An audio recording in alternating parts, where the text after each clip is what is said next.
Bharat Institute of Higher Education and Research, Chennai. Admissions open for BTech, BSc Agri, BPharm, Nursing, Paramedical and Arts and Science courses. Hello friends, கோச்சாரத்தில் இப்பொழுது சனி என்ற ஒரு கிரகம் வக்ரமடையவிருக்கிறது. June மாதம் 29ஆம் தேதி தொடங்கி 120 நாட்கள் இந்த வக்ரம் என்பது நீடிக்கும். ஜூன் மாதம் 29ஆம் தேதி தொடங்கி நவம்பர் மாதம் 15ஆம் தேதி வரை இந்த வக்ரம் என்பது நீடிக்கும். இந்த வக்ர சனியின் தாக்கம் ஒவ்வொரு ராசிக்கும் என்னென்ன பாதிப்புகளை பிளஸ் ஆகவோ மைனஸ் ஆகவோ ஏற்படுத்தவிருக்கிறது என்பதை இந்த பதிவில் காண இருக்கிறோம். முதலில் சனி வக்ரம் என்றால் என்ன? அதாவது 2 நாட்கள், அதாவது 30 ஆண்டுகள் ஒரு சக்கரம் முடிவதற்கு இந்த சனி என்ற கிரகம் எடுத்துக்கொள்கிறது. ஒரு ராசியில் 2.5 வருடம் என்று 12 ராசிகளுக்கு மொத்தம் 30 வருடங்கள் எடுத்துக்கொள்கிறது. ஆயுள் காரகன் என்ற காரகத்துவம் இந்த கிரகத்துக்கு கொடுக்கப்பட்டுள்ளது. கர்ம காரகன் என்றும் குறிப்பிடப்படுகிறது. கர்மம் என்பது இங்கு தொழிலை குறிக்கக்கூடியது. வெரி ஸ்லோ பிளானட், மந்த கிரகம் என்று இந்த கிரகத்தை சாஸ்திரங்களில் குறிப்பிடப்பட்டுள்ளது. வெரி ஸ்லோ பிளானட், மந்தன் என்றும் மிகவும் மெதுவாக நகர்வதால் வெரி ஸ்லோ பிளானட் என்றும் மந்த காரகன் என்றும் இந்த சனி என்ற கிரகத்தை குறிப்பிடுவார்கள். ஒரு கிரகம் வக்ரம் அடையும் பொழுது தனது இயல்புக்கு மாறிய நிலையில் அந்த கிரகமானது செயல்படும். அதாவது ஒரு ஜாதகத்தில் இந்த சனி என்ற கிரகம் பலுத்து காணப்படும் பொழுது அவர்கள் மிகவும் சோம்பேறித்தனமாக, மிகவும் மெதுவாக அனைத்து விஷயங்களையும் பிறகு பார்த்து கொள்ளலாம், அப்புறம் பார்த்து கொள்ளலாம் என்று தள்ளி போடுபவர்களாக இருப்பார்கள்.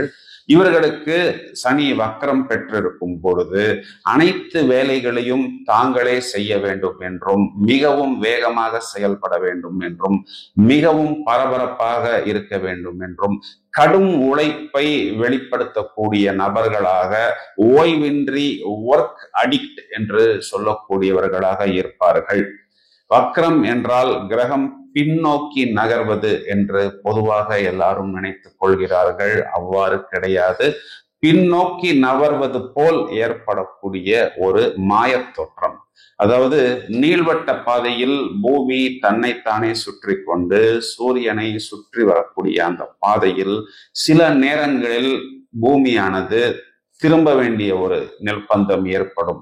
அந்த இடங்களில் மற்ற கிரகங்கள் அந்த பூமியின் பாதைக்கேற்றவாறு தங்களை அட்ஜஸ்ட் செய்யக்கூடிய அந்த காலகட்டத்தை தான் வக்ரம் என்று சொல்கிறோம்.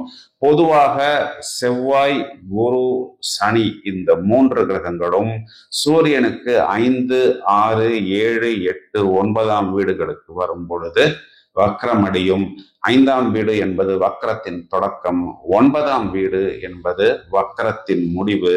6, 7, 8ஆம் வீடுகளில், குறிப்பாக 7ஆம் வீட்டில் வரும் பொழுது அதிவக்ரம் என்று அழைக்கப்படும். இது இன்னும் சிம்பிளா சொல்லணும்னா, ஒரு 2 பேர் சைக்கிள்ல போயிட்டு இருக்கும் பொழுது ஒருத்தர் ஸ்பீடா போகிறார் என்றால் இன்னொருவர் பின்னோக்கி போவது போல் தோன்றும். ஆனால் அந்த இன்னொருவர் பின்னோக்கி போகவில்லை. ஒருவர் ஸ்பீடாக போகும் பொழுது அந்த அடுத்தவரின் நிலையை தான் இங்கு வக்ரம் என்று எடுத்துக்கொள்ள வேண்டும். அதாவது கிரகங்கள் தங்களது இயல்புக்கு மாறுபட்ட நிலையில் செயல்படுவதுதான் இந்த வக்ரம் என்பது.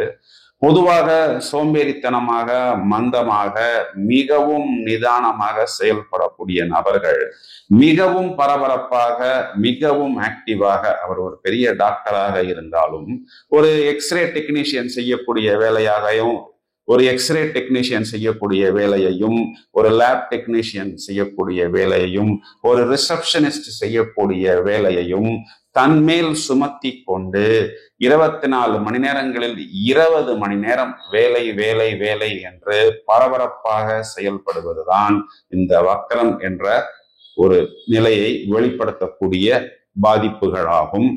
உச்ச வக்ரம், ஒரு கிரகம் உச்சமடைந்து வக்ரம் பெற்றிருக்கும் பொழுது அந்த கிரகம் இயல்புக்கு மாறி நீசமாக வெளிப்படுத்தும் தனது ஆற்றலை. ஒரு கிரகம் நீசமடைந்து வக்ரம் அடையும் பொழுது அது உச்ச கிரகம் போல் செயல்படும். ஒரு எக்ஸாம்பிளுக்கு எடுத்துக்கொள்வோம். மீனத்தில் புதன் நீசம், அப்பொழுது அவருக்கு புத்திசாலித்தனம் என்பது மிகவும் குறைவாகத்தான் இருக்கும். லக்னத்தை அனுசரித்து இந்த பலனை நான் நிர்ணயிக்க வேண்டும். அதே மீனத்தில் புதன் நீசமடைந்து வக்கரமடைந்திருந்தால் அது உச்ச புதனுக்கு நிகரான ஆற்றலை வெளிப்படுத்தும். அவர் மிதிமிஞ்சின புத்திசாலியாக மிகவும் பிரமாதமாக தனது அறிவாற்றலை வெளிப்படுத்தக்கூடிய நபராக இருப்பார். அதாவது இந்த சனி வக்கரம் என்பது காரகத்துவம், கர்மா. கர்மா என்பது தொழில் என்பதைத்தான் வேலை என்று நாம் எடுத்துக்கொள்ள வேண்டும். ஓய்வின்றி இவர்கள் உழைத்து கொண்டே இருப்பார்கள். 15-16 வயதில் படிக்கும் பொழுதே டியூஷன் எடுக்க ஆரம்பித்து விடுவார்கள். 82 வயது, அதாவது அவர்களது இறுதி காலத்திற்கு 2 மாதம் முன்பு வரை உழைப்பு என்று இவர்களே தங்களை ஓவர்லோடு செய்து, இதனால் உடல், மனம், பலம், சில நேரத்தில் குடும்பமும் கூட பாதிக்கப்பட்டாலும் அதை பற்றி அவர்கள் பெரிதாக எடுத்துக்கொள்ளாமல், பெரிதாக கவலைப்படாமல் ஓயாமல் உழைத்து கொண்டே இருக்கக்கூடிய உழைப்பின் சிகரம். அதாவது 25 வயதில் ஒருவர் உழைப்பை துவங்கி 60 வயதில் முடிக்கிறார். அப்பொழுது ஒரு 30-35 வருடம் உழைக்கிறார் என்றால், இவர்கள் 15 வயதில் ஆரம்பித்து 85 வயது வரை 60 வருடம் 70 வருடம் 2 கர்மா 3 கர்மாவை தீர்ப்பதற்கு பிறந்தவர்கள். ஜனனகால ஜாதகத்தில் சனி வக்கரமாக இருக்கும் பொழுது இவர்கள் அல்லும் பகலும் அயராமல் உழைப்பதற்கு, ஒர்க் அடிக்ட் என்று சொல்லக்கூடிய அளவில் துடித்து கொண்டே இருப்பார்கள். கர்மாவை கழிப்பதற்காக பிறந்தவர்கள். உழைப்பின் சிகரம், உழைப்பின் உச்சம் என்று நாம் இவர்களை சொல்லலாம். உழைத்து ஓடாய் தேர்ந்து புகழ் மகுடத்தை இவர்கள் காலத்துக்கு பிறகும் பூமியில் நிலைநிறுத்தப்படும் அளவுக்கு தங்களது ஆற்றலையும் உழைப்பையும் வெளிப்படுத்துவார்கள். நம்முடன் வாழ்ந்த மறைந்த டாக்டர் கலைஞர் அவர்களது ஜனனகால ஜாதகத்தில் சனி என்ற கிரகம் வக்ரம்.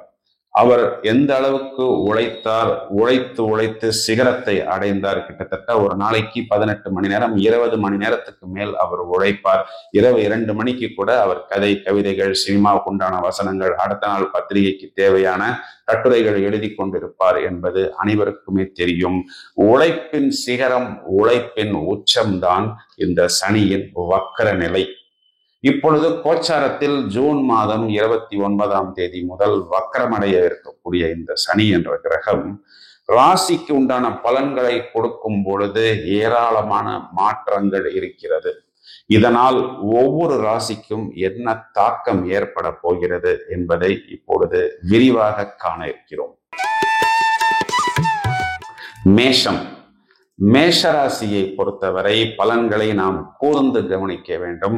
11ஆம் இடம் என்று சொல்லக்கூடிய லாபஸ்தானத்தில் சனி கிரகம் இருந்து இவர்களுக்கு லாபத்தை கொடுத்து கொண்டிருந்தாலும், இந்த லக்னத்திற்கு 11ஆம் இடம் என்பது பாதகஸ்தானம். அதனால் பலன்களை கொடுப்பதில் கொஞ்சம் பாதகம் என்பது இருக்கிறது. அதாவது வரவேண்டிய லாபம் என்பது இவர்களுக்கு சட்டென்று வருவதில்லை. போராடி வர வேண்டிய ஒரு சூழ்நிலை இருக்கிறது.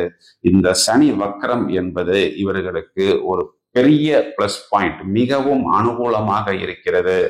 மெதுவாக இவர்களுக்கு இது நாள் வரை வந்து கொண்டிருந்த இந்த லாபம் என்பது இனி மளவென்று வர துவங்கிவிடும். பன்முகம் என்று சொல்லக்கூடிய மல்டி டைமென்ஷனல் 2-3 விதங்களில் இவர்களுக்கு லாபம் வரும். இதனால் வரை முடக்கத்தில் இருந்த வரவேண்டிய அந்த பழைய பாக்கிகள் இவர்களுக்கு வசூலாகும். 11ஆம் இடம் என்பது இவர்கள் நினைத்த காரியத்தில் இவர்கள் வெற்றி பெறக்கூடிய அமைப்பாக இருக்கிறது.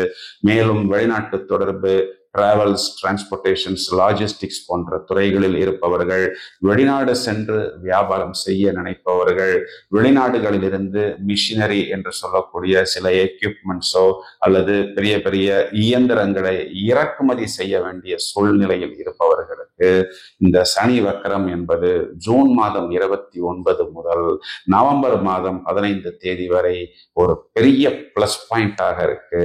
பிரமாதமாக இதனை உபயோகித்துக் கொள்ளவும். ரிஷபம்.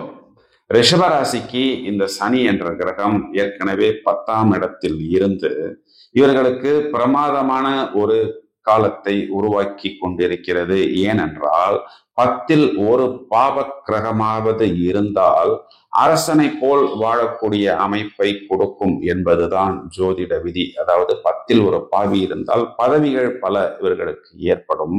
10ஆம் இடம் என்பது ஜீவனஸ்தானம். ஜீவனம் என்பது இவர்களது உத்தியோகம், இவர்களது ஒர்க் ஸ்பேஸ். இப்பொழுது 10ஆம் இடத்தில் இது நாள் வரை அனுகூலமான பலன்களை கொடுத்து கொண்டிருந்த இந்த சனி என்ற கிரகம் இனி இவர்களுக்கு சின்ன சின்ன உபத்திரங்களை கொடுக்கும். குறிப்பாக நவம்பர் மாதம் 20 வரை இவர்கள் தங்களது ஒர்க் என்று சொல்லக்கூடிய உத்தியோகத்தில் மிகவும் கவனமாக இருக்க வேண்டும். புதிதாக இவர்கள் ரிஸ்க் எடுக்கக்கூடாது. குறிப்பாக உடன் இருப்பவர்களுடன் அதிகமாக பேசி தெரியாமல் வார்த்தைகளை கொடுத்து மற்றவர்களை புண்படுத்த வேண்டிய ஒரு சூழ்நிலை வந்தால் கொஞ்சம் இவர்கள் சின்ன சின்ன பிரஷர் மற்றும் டென்ஷனை சந்திக்க நேரிடும். ஒரு ஏரோஸ்டஸ் போல் எப்பொழுதும் இவர்கள் சிரித்து கொண்டே இருக்க வேண்டும். யார் என்ன சொன்னாலும் கொஞ்ச நாட்களுக்கு மறுத்து பேசாமல் இவர்கள் உண்டு, இவர்கள் வேலை உண்டு என்று இவர்கள் லாவகமாக தப்பித்துக் கொள்வதுதான் புத்திசாலித்தனம். பெரிதாக இவர்கள் இன்வெஸ்ட்மெண்ட் செய்து ஒரு ப்ராஜெக்ட் ஆரம்பிக்கிறேன், எக்ஸ்பென்ஷன் செய்கிறேன் என்று இல்லாமல் நவம்பர் மாதம் 15 தேதி வரை மிகவும் பொறுமையாக இதனை கையாள்வது புத்திசாலித்தனம். வாழ்த்துக்கள். மிதுன ராசியை எடுத்துக்கொள்வோம். மிதுனத்தை பொறுத்தவரை 9ஆம் இடம் என்று சொல்லக்கூடிய பாக்கியஸ்தானத்தில் பாக்யாதிபதி ஆட்சியாக இருந்தாலும் இவர்களுக்கு இது நாள் வரை ஒரு மந்தமான போக்கு என்பது இவர்களுடைய பாக்கியம் என்பது ஒரு வீடு வாங்குவது, ஒரு வாகனம் வாங்குவது, ஒரு நல்ல ப்ராப்பர்ட்டி வாங்குவது அல்லது கோயில்களுக்கு செல்வது போன்ற விஷயங்கள் மிகவும் மெதுவாக இருந்தது. இனி இவற்றில் ஒரு நல்ல வேகம் என்பது பிடிக்கும். அதாவது அனைத்து விஷயங்கள் எதெல்லாம் இவர்களுக்கு இது நாள் வரை ஸ்லோவாக இருந்ததோ அந்த விஷயங்களில் ஒரு நல்ல ஸ்பீடு என்பதை இவர்கள் எதிர்பார்க்கலாம். இவர்களது தந்தையின் உடல்நிலை அவரவர் வயதை அனுசரித்து அது உத்தியோகமாக இருந்தாலும் வேலையாக இருந்தாலும் ஒரு நல்ல அனுகூலமான பலன்களை எதிர்பார்க்க முடியும். மிதுன ராசியை பொறுத்தவரை இந்த வக்ர சனியின் பாதிப்பு என்பது இவர்களுக்கு ஒரு பிளஸ் என்று தான் எடுத்துக்கொள்ள வேண்டும். பாக்கியஸ்தானத்தில் இது நாள் வரை முடக்கமாக இருந்த விஷயங்கள் அனைத்திலும் ஒரு வேகம் பிடிக்கும். இந்த காலகட்டத்தை நீங்கள் அனுகூலமாக உபயோகித்துக் கொள்ளுங்கள். வாழ்த்துக்கள். மேலும் பல அரிய தகவல்கள் தயாராகி கொண்டிருக்கிறது. தொடர்ந்து இணைப்பில் இருக்கவும். Bharat Institute of Higher Education and Research, Chennai. Admissions open for BTech, BSc Agri, BPharm, Nursing, Paramedical and Arts and Science courses.